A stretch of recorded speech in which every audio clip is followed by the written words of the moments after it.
कसं आहे प्रेम, भक्ती प्रेम कसं आहे त्याचं निर्वचन करता येत नाही, वर्णन करता येत नाही. प्रेम स्वरूपम, भक्ती कशी आहे? मुका स्वादनवत, साखरेची गोडी.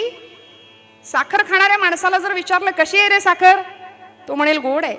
गोड म्हणजे नेमकं काय रे त्याला नाही सांगता येणार, ती चाखून बघावी लागेल. त्या पद्धतीनं प्रेमाचं, भक्तीचं स्वरूप आहे श्रोते हो, की जे अनुभवावं लागेल. ही प्रेमयुक्त भक्ती आम्हाला अंतःकरणात मुरवावी लागेल. यापुढे जाऊन देवर्षी आम्हाला सांगतात प्रेमाची व्याख्या. मी म्हटलं तुम्ही आम्ही काय सांगणार प्रेमाची चर्चा आणि काय करणार. आज जे प्रेमाचं बिभत्स स्वरूप आम्ही आजूबाजूला पाहतोय त्याच्यातून काय पुढे परिणाम होत आहेत ते वर्तमानपत्र आम्हाला सांगतात. मी वेगळं सांगायची गरज नाही. लव जिहाद सारख्या सामाजिक प्रचंड मोठ्या गंभीर प्रश्नांना सामोरं जावं लागतं आमच्या धर्माला. का? प्रेमाचा वास्तविक सरळ साधा सोपा अर्थ नाही आम्हाला समजला. आमच्या आर्य सनातन वैदिक हिंदू धर्मावर आम्ही प्रेम करावं, संतांच्या वाङ्मयावर आम्ही प्रेम करावं, भगवंताच्या नामावर आम्ही प्रेम करावं. श्रोते हो, कशाला प्रेमासाठी दुसरीकडे जावं. देवर्षींनी या प्रेमाचं वर्णन, या प्रेमाचं स्वरूप सांगितलंय. गुणरहितम गुणरहितम कामनारहितम. प्रेम कसं आहे हो? गुणदोषांच्या पलीकडचं आहे. कुठल्याही प्रकारची इच्छा प्रेम करत नाही. भगवंताकडून काहीही नको. कसं प्रेम आहे भगवंतावर? प्रतिक्षण वर्धमानम, प्रत्येक क्षणाला वाढणार आहे. अनुभव रूपम सूक्ष्मतरम अविच्छिन्नम. देवर्षी नारद या भक्तीचं स्वरूप सांगतात. कधीही न संपणारं, सतत वर्धमान, वाढतं राहणारं आणि ते अनुभव घेण्यासारखं असं प्रेम. तदर्पिता खिलाचारता तद्विस्मरणे परम व्याकुलता इति. देवर्षी म्हणतात की जरा जरी विस्मरण झालं ना भगवंतांचं तरी असा जीव व्याकुळ कासावीस झाला पाहिजे, अशी भक्ताची अवस्था असते बरं. आणि म्हणून भक्तीचे प्रकार आपल्याला भागवतामध्ये सुद्धा भक्त प्रल्हादांनी सांगितले, ते प्रसिद्ध आहेत. श्रवणम कीर्तनम विष्णू स्मरणम पादसेवनम. आपल्याला हे प्रकार माहिती आहेत. या पुढे जाऊन देवर्षी नारदांनी भक्ती सूत्रामध्ये भक्तीचे 11 प्रकार सांगितले. त्याच्यामध्ये प्रल्हादाचे 9 प्रकार समाविष्ट आहेत.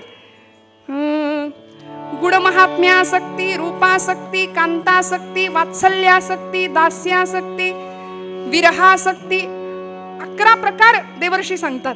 यापुढे जाऊन मधुराद्वैत संप्रदायाचे अध्वर्यू गुलाबराव महाराज 16 प्रकार भक्तीचे सांगतात. आणि या सर्व प्रकारांमध्ये भगवंतांच्या गुणांची आसक्ती, रूपाची आसक्ती व्हावी, प्रेमयुक्त अंतःकरणाने ती भक्ती केली जावी. काय असते हो ही आसक्ती? काय असतं हे प्रेम? म्हणून यथाव्रज गोपिका नाम देवर्षींना का लिहावंसं वाटलं, का सूत्र सांगावंसं वाटलं? कारण इतकं प्रेम की ज्यांच्यासाठी भगवंत रडत होता. एवढंच नाही, तुका म्हणे त्याचा देव सर्व भार चालवी कामार होऊन या. भगवंत प्रसंगी अशा भक्तांचा दास होतो. कामार म्हणजे सेवक, सेवक होतो, गडी होतो. वाटेल ती कामं अशा भक्तांच्या घरी भगवंतांनी केलेली आहेत. श्रोते हो, आपल्याला उदाहरणं माहिती आहेत. गोकुळामध्ये ज्यावेळी भगवान गोपाल कृष्णांचा जन्म झाला, भगवंतांची रूपासक्ती काय आहे बघा. जन्म झाला आणि यशोदा माता म्हणाली उत्सव म्हणावा, उत्सव.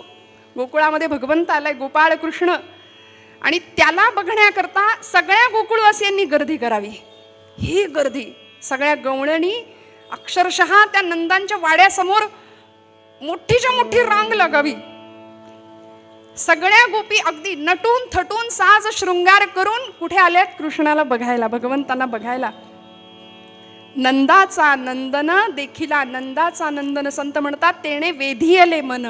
असा राजस सुकुमार मदनाचा पुतळा, त्याच्या रूपाचं वर्णन करायला संतांना शब्द कमी पडावे इतकं वर्णन त्याचं केलंय. मग त्या रूपाला पाहण्याकरता सगळ्या गोपी आलेल्या आहेत. आणि त्या सगळ्या गोपींच्या मध्ये अगदी 90-95 वर्षाची गवळण होती बरं का. एक गोपिका होती. ऐकलेला दृष्टांत आहे पण खूप गोड आहे, आवरत नाही मोह म्हणून सांगून पुढे जाणार आहे. की अगदी 90-95 वर्षाची ती गवळण कृष्णाला बघायला आलीये. घाई गडबडीने आलीये की मलाही कृष्णाला बघायचंय. प्रत्येकीच्या हातामध्ये सोन्याच्या मोहरा आहेत, चांदीच्या मोहरा आहेत, काहीतरी धनधान्य आहे, काहीतरी वस्तू घेऊन त्याची दृष्ट काढायला प्रत्येक जण समोर आहे. उतावीळ झाली आहे त्याला बघण्याकरता. आणि ही 90 वर्षाची गवळण अशी रांगेमध्ये येऊन उभी आहे. तिने सगळ्यांकडे एकदा बघितलं, म्हणाली काय सजून धजून सगळ्या आल्यात आणि मी मात्र अशीच आहे, अशीच आली आहे. त्याला काय वाटेल? ज्याला बघण्याकरता मी आली आहे त्याला नाही बरं वाटणार, मला पण छान तयार होऊन गेलं पाहिजे म्हणाल्या. म्हणून ती गवळण थकलेलं वय माघारी गेली घरी आणि आपला शृंगार करायला सुरुवात केली. बरं, शृंगार करायला सुरुवात केली. काय सजली असेल हो, आता ते वर्णन मी अजिबात नाही करणार. पण झालं असं, आपला जुना शालू तिने काढला, वय झालं होतं, शरीराला कंप सुटलेला, थोडंसं उलटा नेसला गेला बरं का, भरजरी किनार उलटी झाली, थोडंसं मेकअप करायला फसलं, जराशी चुकलं आणि झालं असं, होठो पे काजल नयनो में लाली. काय झालं, काय वर्णन आहे, होठो पे काजल नयनो में लाली, गालों पे टिकली लगाते चले, दीवानी बनी दीवानी बनी. आणि अशी तिचं ते प्रेम, तिची ती रूपासक्ती, भगवंताला बघायचंय आणि ज्याच्या समोर जायचंय त्याच्या समोर मी तयार होऊन जाणार, हा भाव अंतरीचा शुद्ध. आणि असा भाव घेऊन ती जेव्हा बाहेर रस्त्याने चालायला लागली ना, तेव्हा तिचे यजमान तिला समोर त्यांनी बघितलं, म्हणाले अरे बापरे, ही आमचीच आहे वाटतं. आणि समोर गेले, म्हणाले अगो बाई काय कशी दिसतीयस, बघ तू काय अवतार केलायस तू तुझा. ती म्हणाली काय झालं, अजिबात चांगलं नाही दिसत आहे म्हणाले. कुठं कृष्णाला बघायला निघालीस ना, मग कशी तयारी केली आहे, जरा आरशात बघ स्वतःला. त्या 90 वर्षाच्या गवळणीने जे उत्तर दिलं ना श्रोते हो, ते फक्त हृदयात ठेवूया. ती असं म्हणते की अहो मला माहितीये माझं सगळं चुकलंय, मला माहितीये माझं काहीतरी गडबड झालीये, पण आता खरं सांगू का, माझ्याकडे वेळ कमी आहे. भगवंतांना बघण्याआधी मी जर हे पुन्हा दुरुस्त करायला माघारी गेले आणि त्याच्यातच माझा प्राण गेला, त्याच्यातच मी संपले, तर त्याला बघायचं राहून जाईल. इतका सुंदर भाव या भक्तांकडे होता. म्हणून या गोपिकांसाठी भगवंत रडत होता द्वारकेमध्ये श्रोते हो. या गोपिकांच्या पायाची धूळ अंगाला लागावी म्हणून भगवंत व्याकुळ होत होते, कासावीस होत होते. आणि भक्तीचा अलंकारच हा आहे. मला सांगा, भक्त नाही तर भगवंत नाही, भक्ताशिवाय भगवंताला काय, कुठे जागा आहे राहायला, कुठे राहणार भगवंत भक्ताच्या अंतःकरणाशिवाय. त्यामुळे अशी भावयुक्त अंतःकरणाची भक्ती ज्ञानोबांना अपेक्षित आहे तुमच्या माझ्याकडून. पण आम्ही सकाम भक्ती करतो आणि आम्ही सगळे लवाड भक्त आहे. मला असं वाटतं भक्तीमध्ये नाही, सकामता नाही, निष्काम भक्ती संतांनी आमच्याकडून अपेक्षित केली. म्हणून ज्ञानराज म्हणतात भावे विण भक्ती, भक्ती विण मुक्ती. आणि भक्तीचा भावानी भक्ती फलद्रूप होणार आहे. आणि जर ती भक्ती फळली, रुजली, फुलली तर ती मुक्त अवस्थेला प्राप्त होणार आहे. तर आम्हाला मुक्त अवस्था प्राप्त झाल्याशिवाय राहणार नाही असं माऊली म्हणतात. हा भाव श्रोते हो जर आम्हाला जमला ना, तर पुढे जाऊन माऊली असंही आम्हाला सांगतायत, सायास करीसी प्रपंच दिननिशी हरिसी न भजसी कवण्या गुणे. जो प्रपंच सुख मिळवून देईल असं आम्ही वाटून घेतो आणि त्याच प्रपंचामध्ये गुरफटून राहतो. पुनरपि जननम पुनरपि मरणम पुनरपि जननी जठरे शयनम, या चक्रामध्ये अडकतो. हे म्हणजे असं झालं, पाण्यामध्ये होडी सोडतो ना आम्ही कागदाची, त्या होडीचा तसा काहीच उपयोग नाही, ती तात्पुरतीच असते ना. त्या होडीमध्ये बसून आम्हाला प्रवास करता येतो ना, ती होडी आम्हाला कुठल्या किनाऱ्यापर्यंत घेऊन जाते. म्हणून माऊली सुद्धा ज्ञानेश्वरीच्या अगदी पहिल्याच अध्यायात म्हणतात, पै भक्ती एकी पै भक्ती मी जाणे, तेथे सान थोर न म्हणे, आम्ही भावाचे पाहुणे भलते या. येर पत्र पुष्प फळ हे भजावया मिस केवळ, या वाचोनी लाग निष्फळ भक्ती तत्व माऊली म्हणते. आणि अशा भक्तीला प्रेमाची जोड द्यावी. काय होता हो भाव, अनेक भक्तांच्या अंतःकरणातला भाव. ज्यांच्या घरी भगवंत राबले असे आमचे संत श्रेष्ठ एकनाथ महाराज. गिरिजाबाई पत्नीचं नाव. मला कधी कधी असं प्रश्न पडतो, कधी असा विचार मनात येतो की काय असेल गिरिजामाईंचा आणि एकनाथ महाराजांचा प्रपंच श्रोते हो. ज्यांना शांती ब्रह्म असा दर्जा समाजाने दिला, समाजाने म्हटलं शांती ब्रह्म एकनाथ महाराज, ज्यांनी भागवत धर्म संप्रदायाची परंपरा खऱ्या अर्थी सनाथ केली असे संत श्रेष्ठ एकनाथ महाराज आहेत. गिरिजामाई त्यांच्या पत्नी. गावामध्ये अनेक प्रकारचे लोक होते, त्यापैकी असेही काही लोक होते की महाराजांना नाथांना छळणारे, नाथांची परीक्षा घेणारे. एकाला आपल्या मुलाची मुंज करायची होती, पैशांची गरज होती म्हणून गावातल्या लोकांकडे त्यांनी पैसे मागितले. गावातली मंडळी म्हणाली, तुला आम्ही पैसे देतो, पण आमचं एक काम कर. काम काय? नाथांकडे जा आणि शांतीब्रह्म म्हणून घेतात ना स्वतःला, जग त्यांना शांतीब्रह्म म्हणतं ना, तर आता नाथांना राग आला पाहिजे असं काहीतरी कर, नाथांना राग येऊन दाखव. तो म्हणाला चालेल. गेला नाथांच्या वाड्यामध्ये, झाप झाप झाप झाप पावलं टाकत नाथ आपल्या देवघरात आहेत. आणि देवघरामध्ये भगवंतांच्या समोर बसून यस्य स्मरण मात्रेण जन्म संसार बंधनात विमुच्यते नमस्तस्मै विष्णवे प्रभ विष्णवे. विष्णू सहस्रनामाचं स्तोत्र पठण सुरू आहे. आणि तो गृहस्थ चपला घालून आतमध्ये गेलाय. बरं, चपला घालून आतमध्ये गेला. नाथांना राग येईल असं त्याचं वर्तन होतं, मुद्दाम हे करत होता.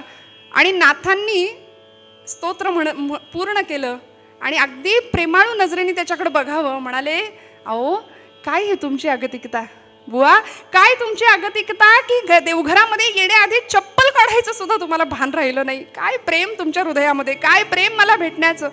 लोकांनी याला सांगितलं होतं, एक गृहस्थ नाथांच्यावर 108 वेळा थुंकला, त्यालाही नमस्कार केला नाथांनी, तरी राग आला नाही नाथांना. आता राग येऊन दाखव. याही परिस्थितीत नाथांचं शांती ब्रह्म हे नामाभिधान किंवा ही पदवी लोकांनी नाथांना दिलेली आहे, ती सार्थ झाली. पाहिलं, म्हणाला आता नाही, आता राग येईल असंच काहीतरी करेन. नाथांच्या घरी पंक्ती उठायच्या, जेवणाची पंगत बसलीये आणि स्वतः गिरिजामाई जेवण वाढतायत वाकून सर्वांना. पूर्वीचा काळ होता हो, आता आम्ही सुधारित झालो, सोफिस्टिकेटेड झालो, प्रचंड सुशिक्षित झालो. मला असं कधी कधी वाटतं नक्की उलटा प्रवास सुरू आहे की नक्की पुढे प्रवास सुरू आहे. कारण पूर्वीचा काळ बसणारा माणूस बसताना बसून जेवायचं, वाढणारा माणूस वाकून वाढायचं. आता उलटं झालंय, आता वाढणारा माणूस एका जागी उभा आहे, जेवणारा माणूस सगळीकडे फिरत फिरत फिरत फिरत जेवतंय. बुफे. गिरिजामाईंनी आग्रह करून करून प्रत्येकाला वाढावं, पंगत बसली आहे जेवणाची. आणि हा जो गृहस्थ होता की नाही नाथांना त्रास द्यायला आलेला, तो आला धावत आणि गिरिजामाईंच्या पाठीवर असा चढायचा प्रयत्न करू लागला. श्रोते हो, नाथ महाराज बघतायत आपल्या गिरिजामाई पत्नीकडे आणि गिरिजा आई सांगतायत की अहो काळजी करू नका, हरीला लहानपणापासून असंच पाठीवर घेऊन वाढायची मला सवय आहे, लेकराला पडू नाही देणार, काळजी करू नका.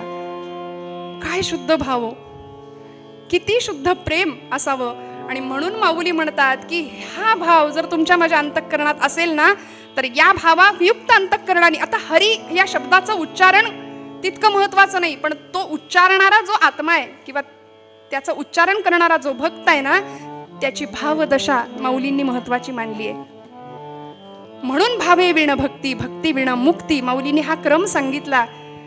जो प्रपंच तुला लाभच देत नाही तो प्रपंच आम्ही करतो, सगळी तळमळ सुखासाठी करतो. संत म्हणतात, सुखा लागे करीसी तळमळ, सुखा लागे करीसी तळमळ, हो सुखा लागे करीसी तळमळ,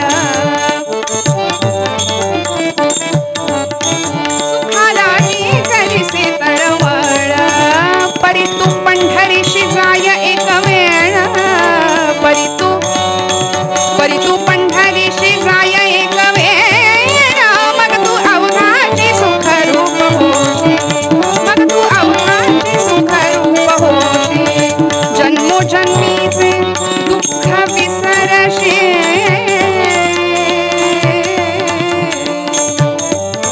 जन्मोजन्मीचे दुःख विसरशी, मग तू अवघाची सुख रूप होशी, मग तू अवघाची सुख रूप होशी, मग तू अवघाची सुख रूप होशी.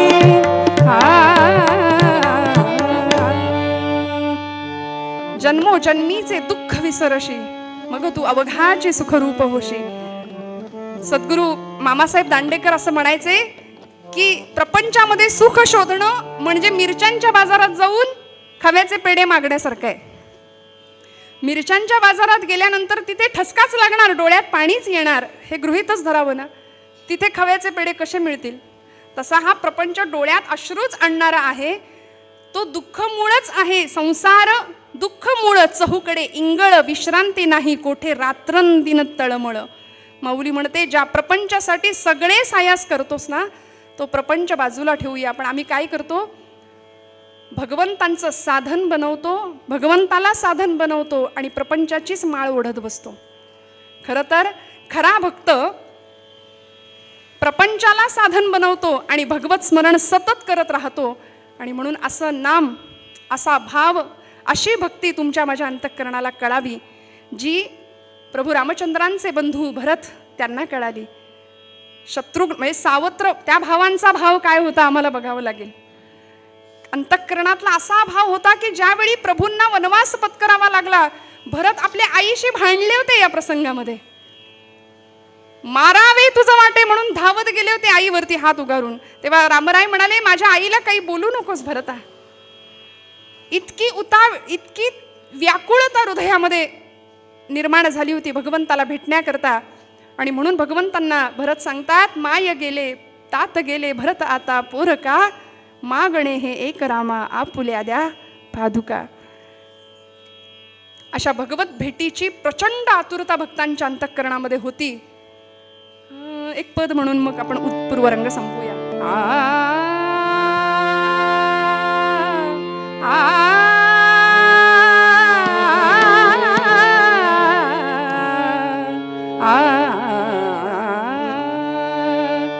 ज्यावेळी प्रभू निघाले ना वनवासाला, भरत मागे मागे मागे मागे जात होता. भरद्वाज ऋषींच्या आश्रमामध्ये भगवंत थांबले होते, कळालं, धावत मागे गेले आणि ज्या ठिकाणी भगवंत बसले होते त्या जागेवर असा हात फिरवत होते. रामा, काय भक्ताचं लक्षण असावं. भागवतामध्ये नवयोगेश्वरांनी जनकाला भक्त लक्षण सांगितलंय. त्रिभुवन विभव हे तवेप्य कुंठ स्मृती रजितात्मसुरादिभिर्विमृग्यात न चलती भगवत पदारविंदा लव निमिषार्धमपि यस्स वैष्णवाग्रहा. वैष्णवाची व्याख्या, भक्ताची व्याख्या सांगितली आहे. आणि असाच भक्त हात फिरवतायत आणि रामाला सांगतायत, कधी भेटे वनवासी वियोगी माझ्या हृदयामध्ये निर्माण व्हावी, आम्ही मुक्तावस्थेला प्राप्त होऊ. त्यासाठी माऊलींनी सांगितलेलं भावाचं महात्म्य लक्षात घ्यावं लागेल. पूर्वरंगात थांबते.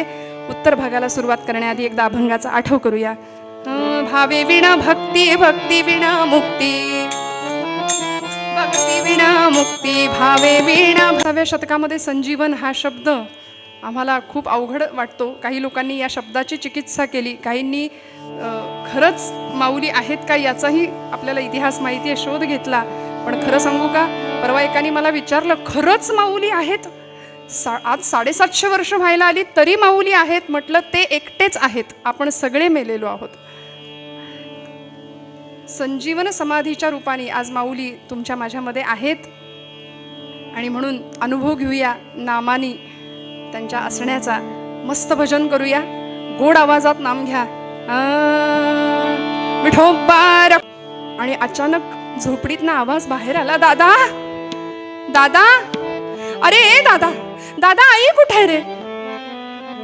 झोपेतनं उठलीये, डोळे चोळत चोळत शेजारी चाचपून बघितलं, आई दिसेना, बाबा दिसेना.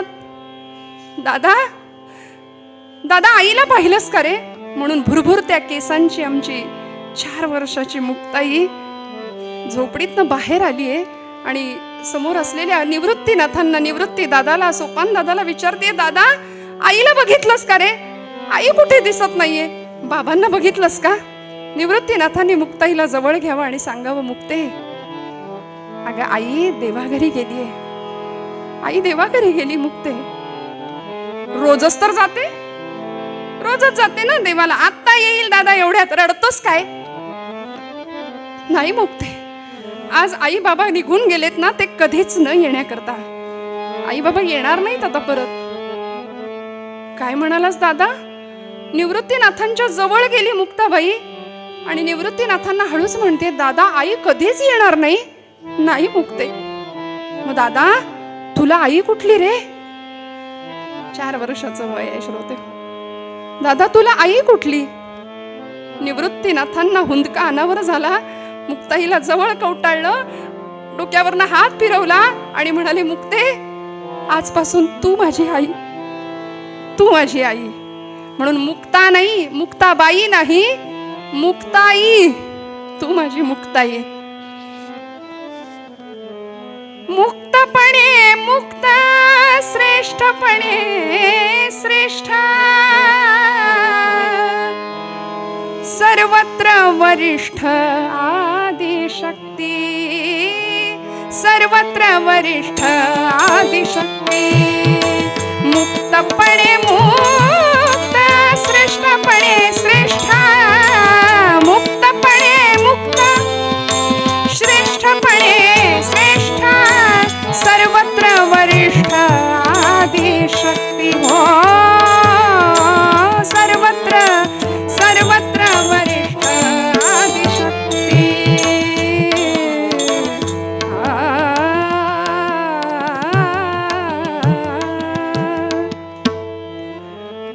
आई येणार नाही, बराच वेळ वाट बघितली असं कळालं. मात्र श्रोते हो, आपण पूर्वपीठिका 2 दिवसापूर्वीपासून ऐकतोय, ऐकलेली आहे यापूर्वी. विठ्ठलपंत म्हणजे साक्षात मूर्तिमंत वैराग्य आणि आई रुक्मिणी माता म्हणजे साक्षात भक्ती होती. दोघांच्या अतिपवित्र आणि अतिशुद्ध कुसव्यांनी या 4 भावंडांना जन्म दिला होता. निवृत्ती, ज्ञानदेव, सोपान आणि मुक्ताबाई.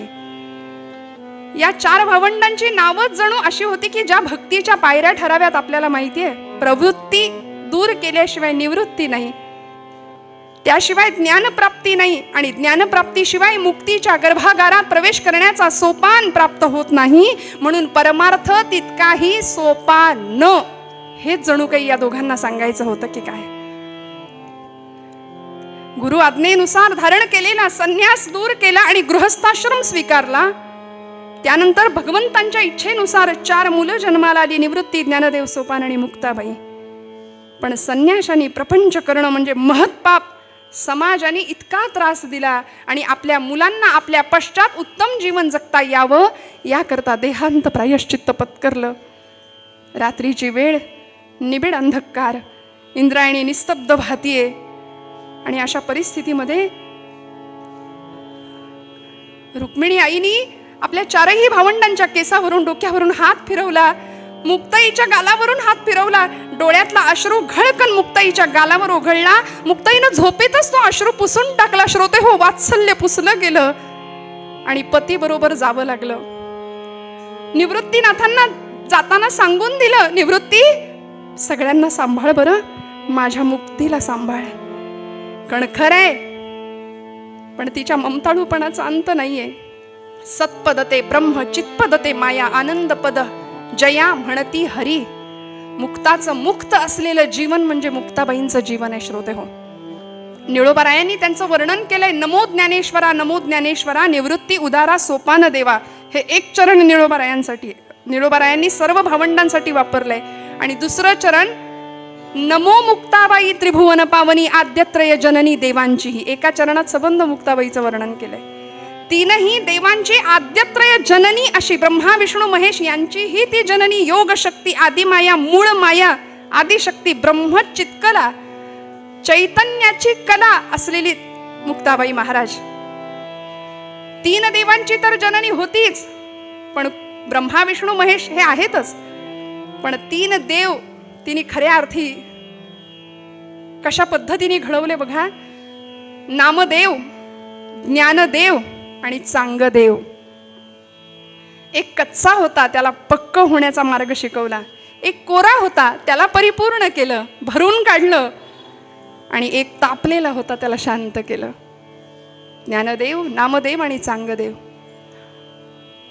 आई येणार नाही म्हटल्यानंतर रात्री इंद्रायणी निस्तब्ध झाली. निबिड अंधकार. रात्र संपली, दिवस उजाडला आणि मुक्ताबाई वाट पाहून थकली आणि आई येणार नाही याची खात्री पटली. त्यावेळी या रखुमाईच्या लेकीनं टाहो फोडला. श्रोते हो, असं म्हणता मध्ये तो टाहो. आर्त करुणा भाकली भगवंतांची. आई आई म्हणून टाहो फोडला. सोपान काका रडतायत, ज्ञानदादा रडतायत. निवृत्तीनाथांनी सगळ्यांना जवळ घ्यावं. मुक्ते, ए ज्ञाना, ए सोपाना, आता रडायचं नाही बरं, आता रडायचं नाही. अरे वेड्यांनो, रडता कशाला? बघा बरं, समोरच्या पारावर ते चिमणीचं घरटं आहे की नाही? अरे काय झालं माहितीये, त्या घरट्यामध्ये त्या चिमणीची पिलं होती की नाही 4. काल रात्री एक मोठी घार आली आणि त्या पिलांना घेऊन निघून गेली. बरं, त्या आई वडिलांना घेऊन निघून गेली, पण तरी सुद्धा सांग मुक्ते, ती पिलं कशी दाणा टिपतायत. ती थांबली का? ती दाणा टिपतायत की नाही? मुक्ता ज्ञाना आपल्याला थांबून नाही चालणार. निवृत्ती दादा सगळ्यांना समजावतायत, मुक्ताईला समजावतायत. आणि मुक्ताईने एवढं ऐकलं मात्र 4 वर्षाची परकरी पोर मुक्ताबाई आमच्या महाराज पटकन परकराचा ओचा खोवला, पाण्यात शेण कालवून आणि सडा टाकायला सुरुवात. ज्ञानादादा बघतो काय, अरे जा भिक्षा मागायला. निवृत्तीनाथ ज्ञानदेव भिक्षे करता बाहेर पडले आणि सडा टाकणाऱ्या मुक्ताईकडं बघितलं. शेजारच्या कुंभारवाड्यातली लक्ष्मी आत्या धावत आली आणि पदराचा बोळा तोंडात कोंबूनच मुक्ताईला अक्षरशः हंबरडा फोडला. मुक्ते काय झालं ग? आता सांत्वन कुणी कुणाचं करायचं हो? पण ही 4 वर्षाची आदिमाया ब्रह्मचित्कला काय म्हणते माहितीये? लक्ष्मी आत्या रडू नकोस ग. माझी आई म्हणायची भरल्या घरात रडू नये, रडू नकोस ग. लक्ष्मी आत्या म्हणतीये, कुंभारीण होती शेजारची, त्यांनी सांगावं लय सोसलं ग दोघांनी मुक्ते. आणि एवढ्यात ज्ञानादादा यावेत. ज्ञानादादांनी सांगावं, आत्या तू कुंभारीण ना ग, मडकी बनवतेस, घट बनवतेस, मला सांग, एका घटामध्ये गाईचं शुद्ध लोणी असतं, दही असतं, आणि एका घटामध्ये संस्कारासाठी वापरलेला जाणारा अग्नी असतो ग. घटा घटांचे रूप आगळे, प्रत्येकाचे दैव वेगळे, तुझ्या विना ते कोणा न कळे.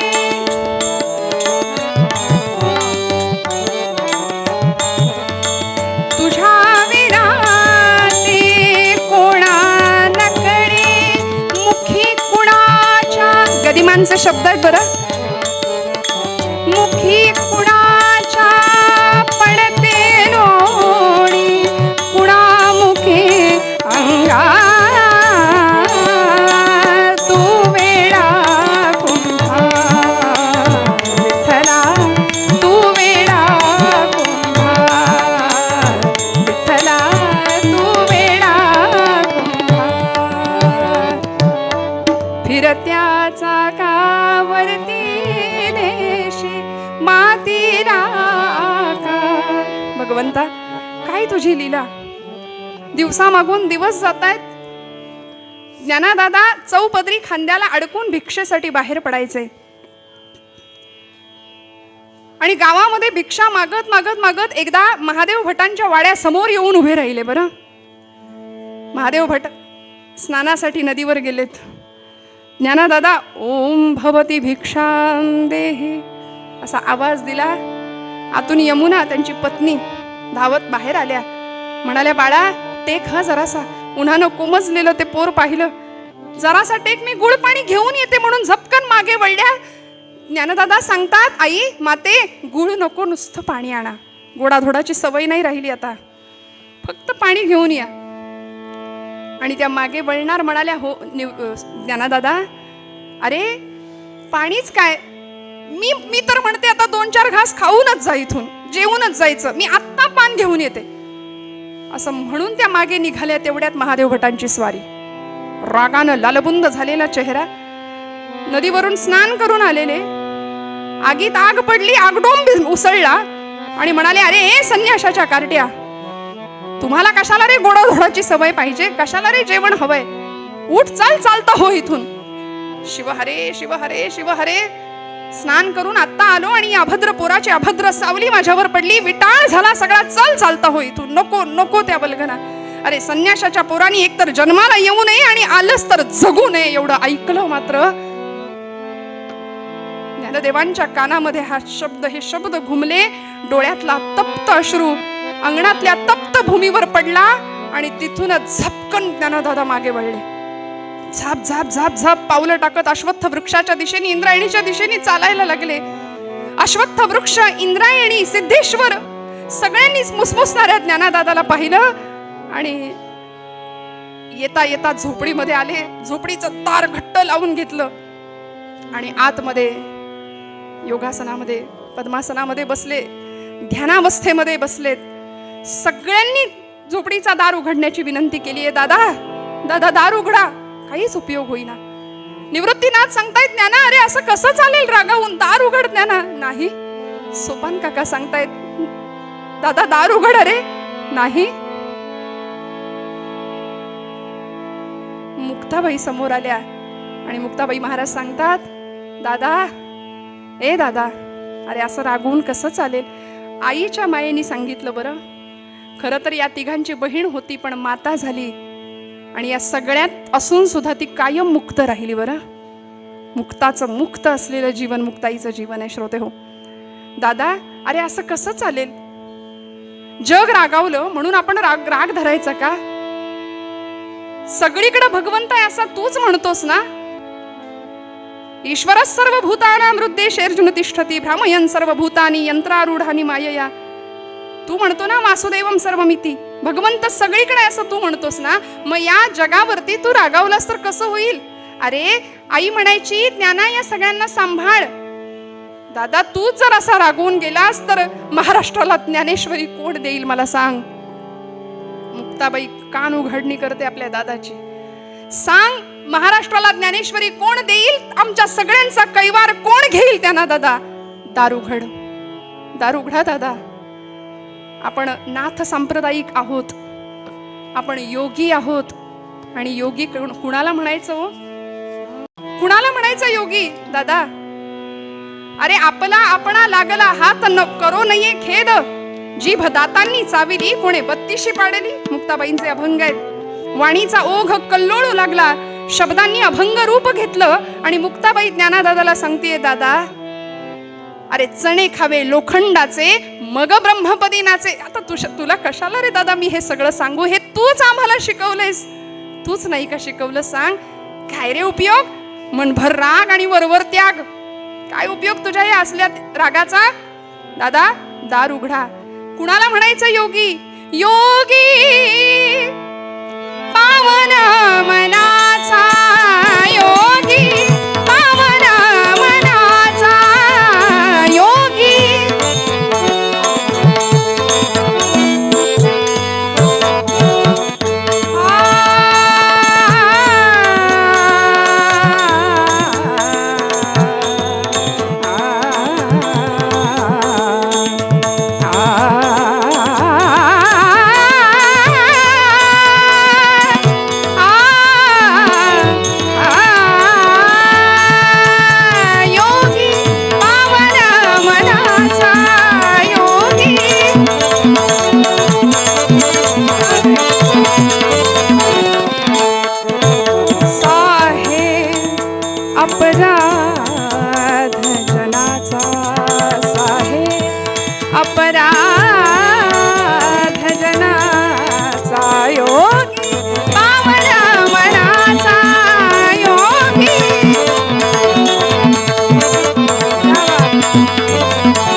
शस्त्रे झाले क्लेश, संती मारावा उपदेश, संती मारावा उपदेश.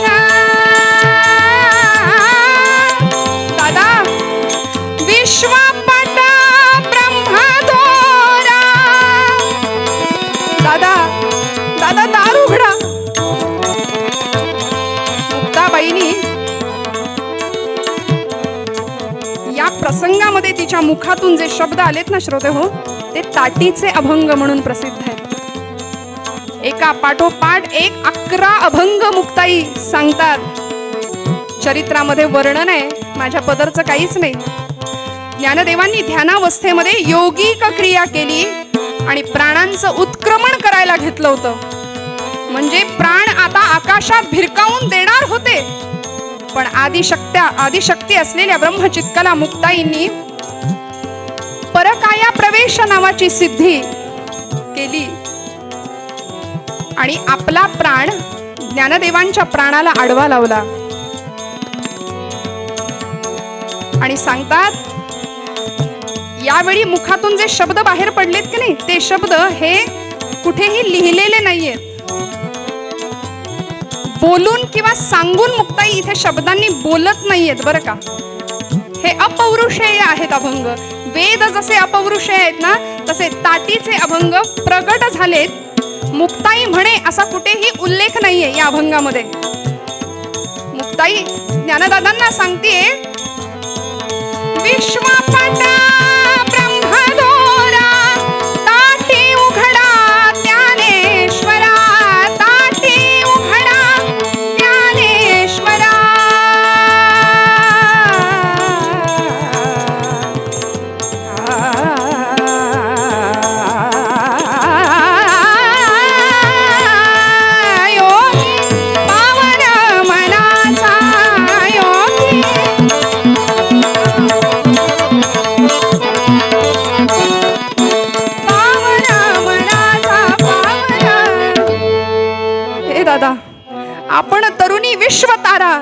चाटी उघडा ज्ञानेश्वरा. मुक्ताबाई लढीवाळ जीव मुद्दल ठाईचे ठाई. दादा दार उघडाल का, दार उघडाल का. मुक्ताबाईचा आर्त टाहो ज्ञानदेवांच्या हृदयापर्यंत पोहोचला आणि वाऱ्याच्या सुसाट वेगाने ज्ञानदेव उठलेत.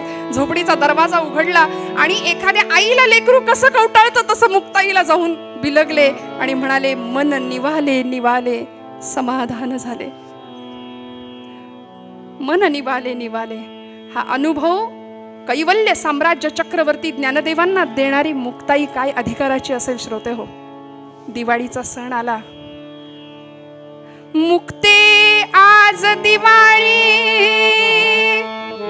मुक्ते आज दिवाळी, बंधू आम्ही तुझे असे येत.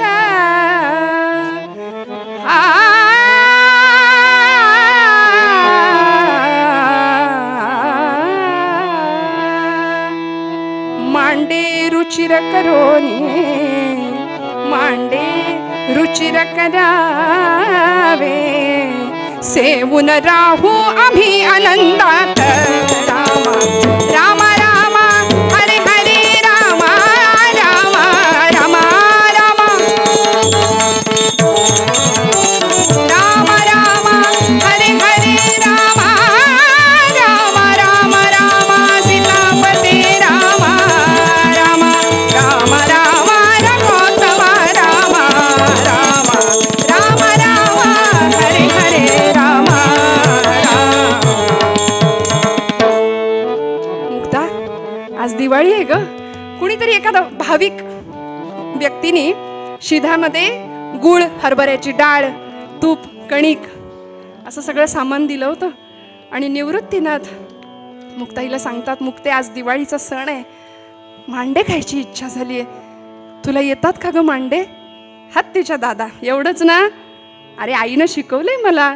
दादा मांडे येतात करता, पण साध्या तव्यावर मांडे होणार नाहीत रे. त्याकरता मडक्याचं मोठ्या गोल आकाराचं एक खापराचं रांधणं लागेल ना. आणि ते रांधणं आणायला धावत मुक्ताबाई कुंभारवाड्यात जाऊन कुंभार काकांना सांगितलं, काका माझ्या दादाला मांडे खायची इच्छा झाली आहे, देता का हो एक खापर.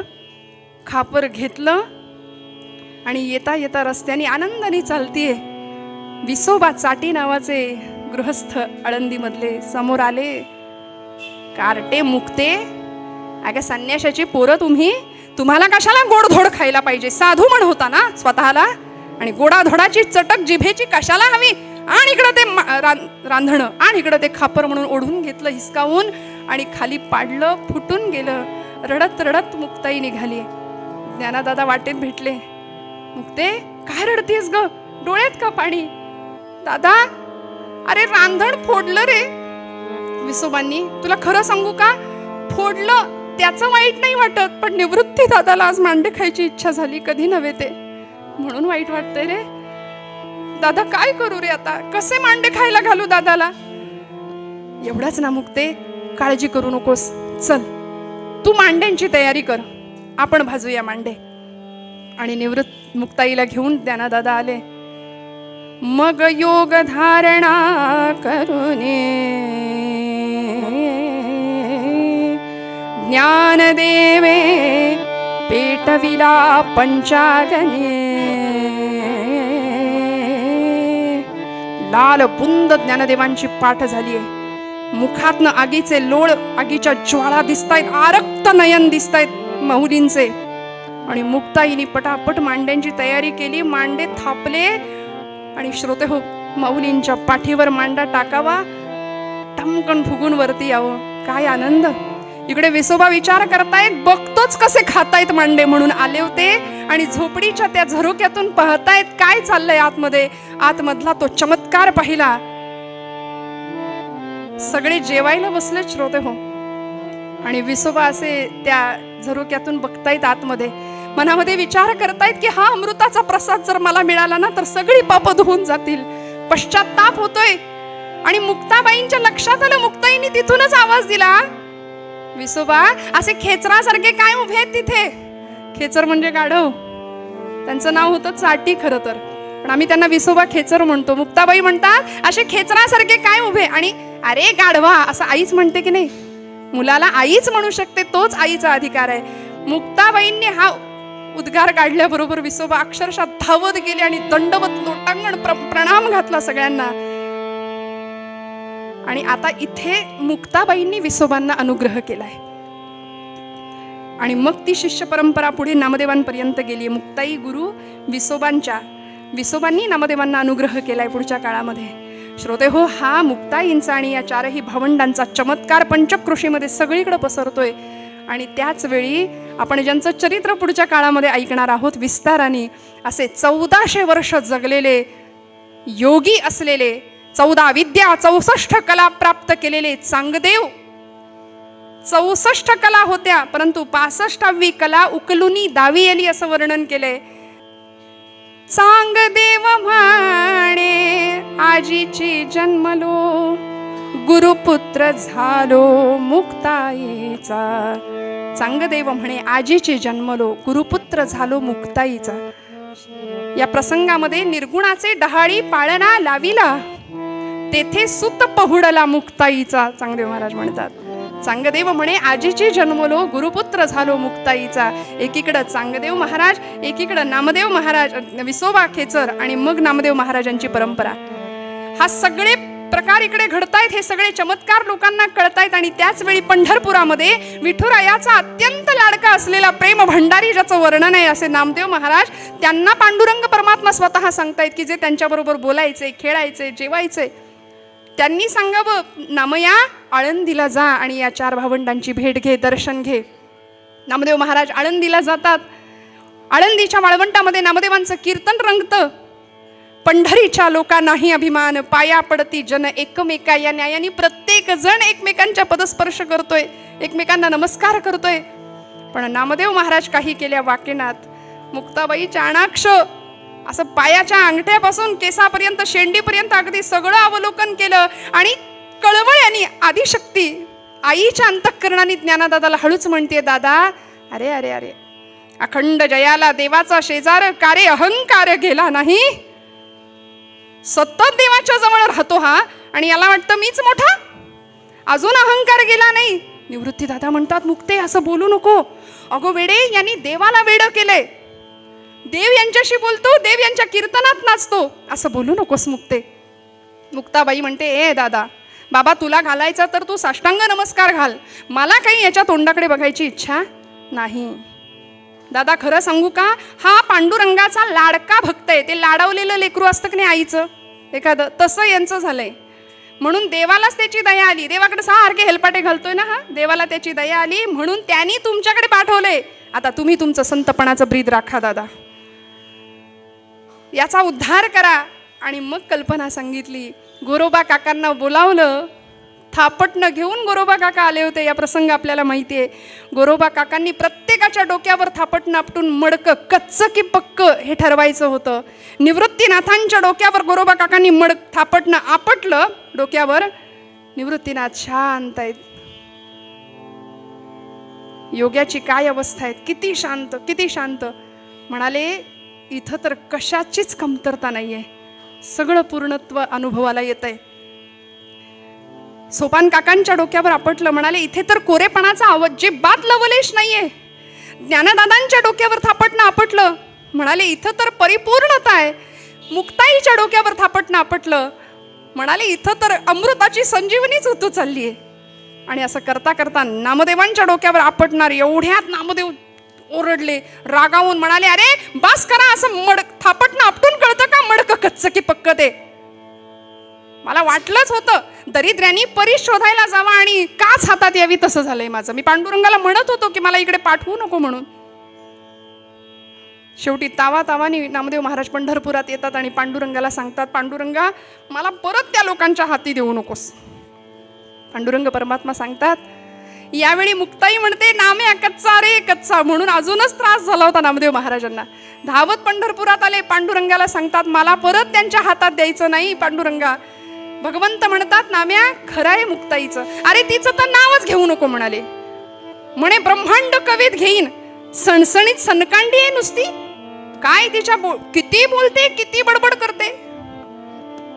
पांडुरंग म्हणतायत, नाम्या खरंय मुक्ताचं, अजून तू कच्चा आहेस रे, तुला माझं ओतप्रोत ज्ञान झालेलं नाही. सर्वाभूती परमेश्वर आहे हे तू कीर्तनात बोलतोस, पण अनुभवाच्या पातळीवर जाणत नाहीस. आणि म्हणून मग आपल्याला माहिती आहे, पुढे औंढ्या नागनाथला पाठवलं पंढरपूर भगवंतांनी, पत्ता दिला. तिथे विसोबा, हेच विसोबा चाटी म्हणजे विसोबा खेचर तिथे भेटले.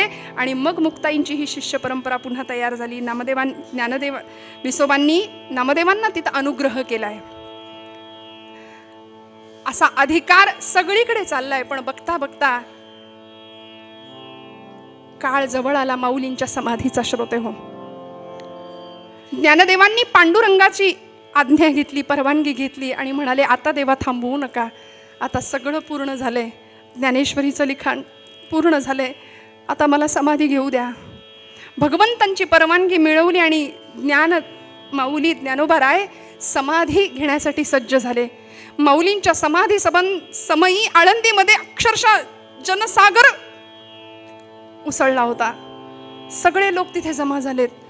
सगळे आकांत करतायत, रडून आक्रोश करतायत, टाहो फोडतायत. आणि मुक्ताबाई या सगळ्या जमावाला काय सांगत होती माहितीये? अरे आक्रोश काय म्हणून करता, रडता काय म्हणून? रडायचं त्याच्यासाठी ज्याचं जीवन कार्य अपूर्ण राहिलंय, रडायचं त्याच्यासाठी ज्यांनी भगवंतांनी दिलेल्या या पार्थिवाचं काहीच सार्थक केलं नाही, रडायचं त्याच्यासाठी. अरे माझ्या ज्ञानदादा इतकं पूर्ण सुवर्णाचं आयुष्य कुणीच जगला नाही, कुणीच नाही. असं सुंदर आयुष्य माझं ज्ञानदादा जगलाय. रडता कशाला? उलट मागणं मागा वर्षत सकळ मंगळी, ईश्वरनिष्ठांची मांदियाळी, अनवरत भूमंडळी भेटतो भूता. असं मागणं मागा माऊलींची समाधी झाली. श्रोते हो, यानंतर निवृत्तीनाथ माऊलींच्या समाधी पाठोपाठ सासवडला सोपान काकांनी सुद्धा समाधी अवस्था प्राप्त केली.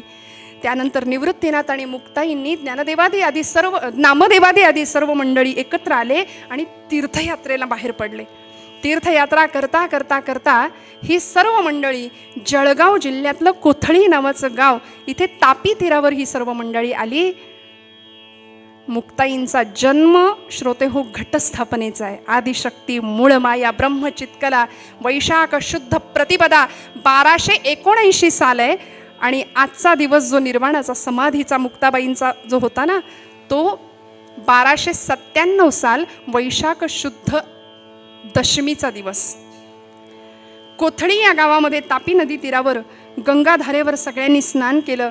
असं म्हणतात हत्तीच्या सोंडे एवढी धार होती, त्या धारेत सगळ्यांनी स्नान केलं. मुक्ताबाईंनी त्या पाण्याने सगळ्यांचे चरण धुतले, पाय धुतले. निवृत्तीनाथांना कळून चुकलं, आज माझ्या आईचा शेवटचा दिवस आहे, आज मी खऱ्या अर्थाने पोरका होणार. वयाच्या 4थ्या वर्षी या मुक्ताईने मला विचारलं होतं, दादा तुला आई कुठली रे? मी म्हटलं होतं तू माझी आई. आज जर हीच मला सोडून गेली तर मी अनाथ होणार. निवृत्तीनाथांना कळून चुकलं होतं. आणि या प्रसंगामध्ये त्या तापी नदीच्या वाळवंटामध्ये नामदेवांचं कीर्तन रंगणार होतं. सगळे कीर्तनाला निघालेत. मुक्ताबाईंना म्हणतायत निवृत्तीनाथ, मुक्ते चल कीर्तनाला बसूया. मुक्ताबाई म्हणतात नाही दादा, आज इच्छा नाहीये. स्नान केलं होतं, शुचिरभूत झाल्या होत्या, आज इच्छा नाहीये स्नान करण्याची, कीर्तनाला येण्याची. पण दादा खरं सांगू का, आज ज्ञानदादाची खूप आठवण येते, आज ज्ञानदादाची खूप आठवण येते रे मला. सगळ्यांना कीर्तनाला पाठवलं आणि एकट्या मुक्ताबाई तिथे थांबले तापी तीरावरती. आजही तिथे मुक्ताबाईंची मूर्ती प्रतिष्ठापना आहे, समाधी तिथे आहे आणि ते भव्य मंदिर आहे. मुक्ताबाई तिथे थांबल्या. नामदेवांचं कीर्तन एकीकडे सुरू झालं आणि अचानक सोसाट्याचा वारा सुटला. श्रोते हो, सोसाट्याचा वारा सुटला. विजांचा कडकडाट, प्रचंड धूळ उडाली.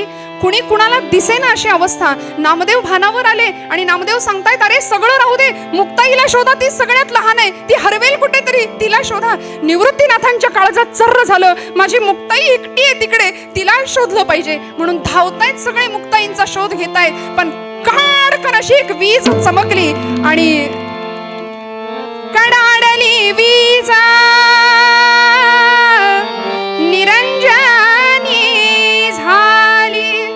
मुक्ताबाई तेथे गुप्ता झाली. निरंजनी वीज चमकली. नाथ संप्रदायामध्ये मुक्ताबाईंचा हा जो प्रकार आहे ना जाण्याचा, त्याला निरंजनी समाधी असं म्हणतात. की त्या देहाने नाही गेल्या, कुठेही भुयारात, आकाशमार्गे किंवा समाधी अवस्था जलतत्वामध्ये कुठेही नाही, तर विदेह कैवल्य रूपता म्हणजे देहात असून चिरंजीव झाल्या. नाथांनी अभंग लिहिलाय, मुक्ताबाईंचं शरीर महाकल्पापर्यंत चिरंजीव असणारे. म्हणून आज तुमच्या माझ्यामध्ये मुक्ताई आहेत, मुक्ताबाई आहेत. त्या गुप्त झाल्या, वीज झाल्या आणि काही क्षणात सगळं शांत झालं. एक छोटीशी बाहुली तिरोभाव रूपाने दिसली होती निवृत्तीनाथांना. ती बाहुली कवटाळली आणि आर्त टाहू फोडला, मुक्ते आई साहेब माझं काही चुकलं का हो? कसलाच त्रास नाही तुम्ही मला दिला. ज्ञानदेवाच्या वेळी मला समाधीची तयारी करावी लागली होती. पत्र पुष्प फल गोळा केली, समाधीची जागा स्वच्छ केली, सगळी तयारी. सोपानाच्या वेळी समाधीची तयारी मी केली, पण मला कुठलाच त्रास न देता मला साधं आलिंगन सुद्धा नाही दिलं. सोपानाला जाताना भेटलो, ज्ञानदादाला जाताना कडकडून आलिंगन दिलं. आई मला भेटली सुद्धा नाही ग म्हणे. आज काय चुकलं माझं? कसलाही त्रास न देता. कारण निवृत्तीनाथ म्हणायचे, मुक्ता आपण कधी स्वस्वरूपी मिळायचं असं जेव्हा म्हणायचे ना, तेव्हा निवृत्तीनाथांना मुक्ताबाई म्हणायच्या, दादा मूळ माया म्हणतोस ना रे मला, मग माझं मी बघून घेईन, माझं मी बघेन, माझी काळजी तू करू नको म्हणायच्या. आणि इथे मुक्त झाल्या खऱ्या अर्थी. आमचे निळोबाराय या सर्वांना प्रार्थना करतात श्रोते हो. माऊलींची, मुक्ताबाईंची जी भावावस्था होती, जी भावदशा होती, जे हरिनाम उच्चारण होतं, तो भाव त्यांना भक्तीला, ती भक्ती फलद्रूप करण्याला कारण ठरला आणि ती भक्ती त्यांना मुक्तावस्थेपर्यंत घेऊन गेली. अशी मुक्त झालेली मुक्ताई तुम्हाला मला कळावी याकरता ज्ञानोबांचा अभंग आधारासाठी पुन्हा एकदा गाते. निळोबारायांनी या सर्वांना वंदन केले, ते शब्द निळोबारायांचे गाते आणि झालेली सेवा भगवंत चरणी अर्पण करते. आपल्या सगळ्यांना नमस्कार करते. उत्कृष्ट असे 2 साथीदार आहेत. नादब्रह्माची सेवा करणारे आमचे सोहम दादा, इकडे चिंतामणी दादा आहेत स्वरब्रह्माच्या साथीला. दोघांनाही वंदन. सर्वांच्या चरणी हृदयस्थ परमात्म्याला नमस्कार करते. खुमाये सगळ्यांचा विठोबा रखुमाये,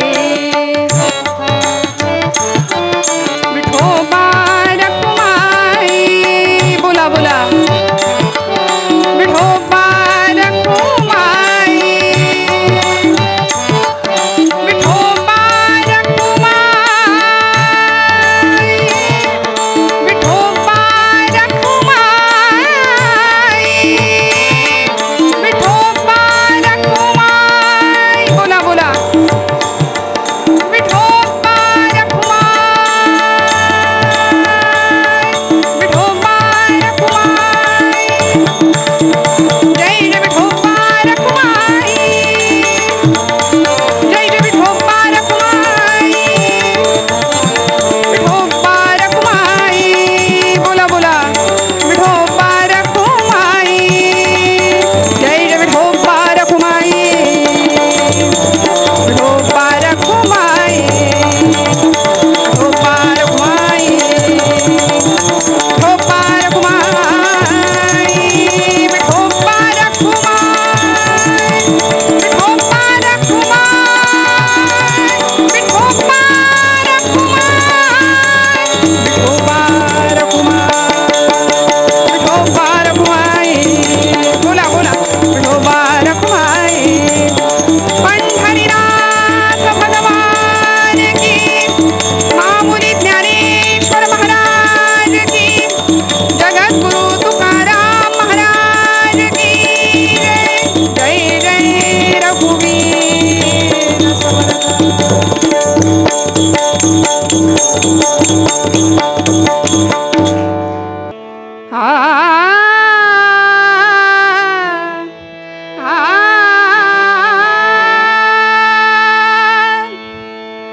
उजेडी राहिले उजेड होऊन, उजेडी राहिले उजेड होऊन, निवृत्ती सोपान, निवृत्ती सोपान, मुक्ताबाई, मुक्ताबाई, इंद्रायणी काठी देवाची आळंदी, लागली समाधी ज्ञानेशाचे ज्ञानेशाचे.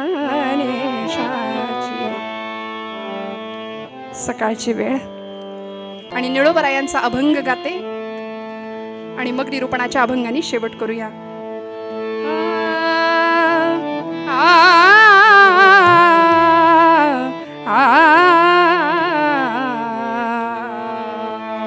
नमो ज्ञानेश्वरा नमो ज्ञानेश्वरा नमो ज्ञानेश्वरा नमो ज्ञानेश्वरा. निवृत्ती उदारा सोपान देवा निवृत्ती उदारा सोपान देवा. मुक्ताबाई नमो त्रिभुवन पावनी मुक्ताबाई नमो त्रिभुवन पावनी. आद्यत्रय जननी देवांचे जगदोद्धारा लागी धरिला अवतार मिरविला पडिवार सिद्धाईचा. नमो ज्ञानेश्वरा नमो ज्ञानेश्वरा नमो ज्ञानेश्वरा नमो ज्ञानेश्वरा नमो ज्ञानेश्वरा नमो ज्ञानेश्वरा. भावे बिण भक्ती भक्ती बिण भावे बिण भक्ती भक्ती बिण मुक्ती. बळे बिण शक्ती बोलू नये बोलू नये. भावे बिण भक्ती भावे बिण भक्ती भावे बिण भक्ती भक्ती बिण मुक्ती. पंढरीनाथ महाराज की, माऊली ज्ञानेश्वर महाराज की, जगद्गुरु तुकाराम महाराज की जय. जय रघुवीर समर्थ. हे चिदान देगा देवा तुझा विसर न व्हावा. गुण गाईन आवडी ह्याची माझी सर्व. न लगे मुक्ती धन संपदा संत संग देगा सदा. तुका म्हणे गर्भावासी सुखे घालावे आमासी. युगे 28 विटेवरी उभा वामांगी रखुमाई दिव्य शोभा. कुंडलिकाचे भेटी परब्रह्म आलेगा. चरणी वाहे भीमा उद्धरी जगा. जय देव जय पांडुरंगा. रखुमाई वल्लभा राधीचा वल्लभा पावे दिवलगा. जय देव. तुळशी माळा गळा करठे मुनिकटी. कासे पीतांबर कस्तुरी ललाटी. देव सुरवर नित्य येती भेटी. गरुड हनुमंत पुढे उभे राहते. जय देव जय पांडुरंगा.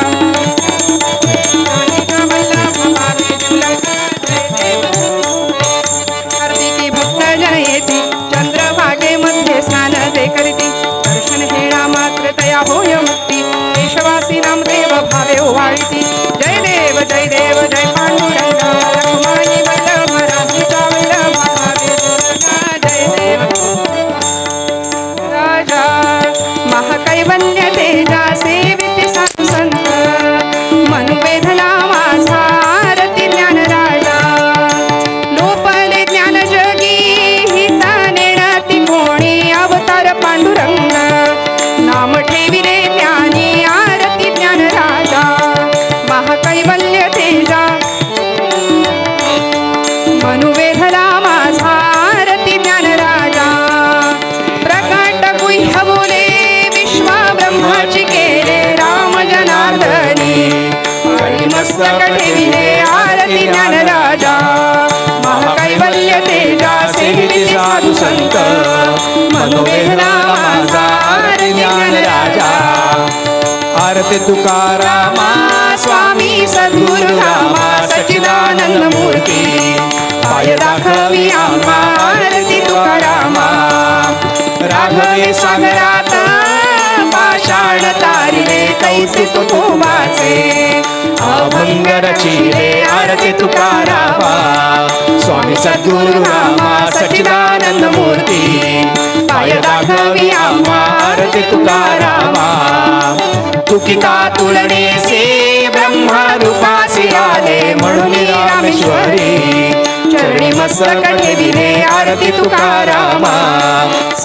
सद्गुरु रामा सच्चिदानंद मूर्ती पाय दाखवी आम्हा आरती तुकारामा खाली लोटांगण वंदीन चरण डोळ्याने पाहिन रूप तुझे प्रेमया लिंगिन अनंत पूजिन भावे वाणी मणी नमा त्वमेव माता पिता त्वमेव बंधुश्च सखा त्वमेव